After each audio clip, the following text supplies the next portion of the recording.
ઘણા લોકો આજકાલ જોવામાં આવે યુવાવસ્થામાં માંદા બહુ થાય છે. યુવાવસ્થામાં બીમારી તો શરીરમાં આવી જ નહીં જોઈએ. પ્રારબ્ધ વેગથી 4-5 વર્ષે 10 વર્ષે એકાદ વાર તાવ આવી ગયો તે આવી ગયો, પણ જ્યારે જો ત્યારે માંદા, જ્યારે જો ત્યારે બીમાર, જ્યારે જો ત્યારે ડૉક્ટરની પાસે, જ્યારે જો ત્યારે દવાખાને, જ્યારે જો ત્યારે મેડિકલ સ્ટોર ઉપર ઊભા છે.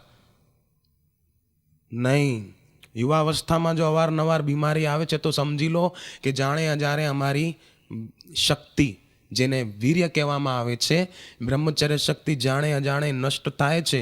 તેથી અમારું શરીર વારંવાર બીમાર થાય છે.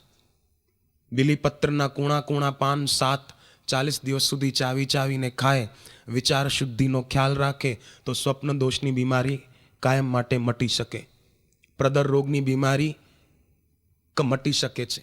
અને જ્યારે પાણી પીવું હોય તો વિચાર કરે, ચંદ્રસ્વરમાંથી, ચંદ્રસ્વર એટલે નાકનું ડાબું નસકોરું, બાયા નથુના, નાકના ડાબા નસકોરામાંથી શ્વાસ ચાલતો હોય ત્યારે જ કંઈક લિક્વિડ પીવો, દૂધ, પાણી કે શરબત, જે કંઈ પીવો.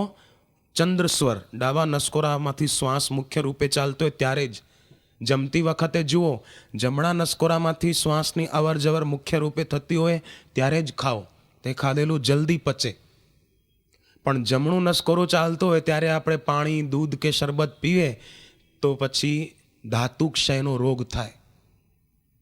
ખાલી આટલું ધ્યાનમાં રાખે યુવાન ભાઈ બહેનો વિશેષ રૂપે કે જ્યારે પણ કંઈક પીવું હોય ડાબું નસકોરું, શ્વાસની અવર જવર ડાબા નસકોરામાંથી મુખ્ય રૂપે થતી હોય ત્યારે જ પીવો.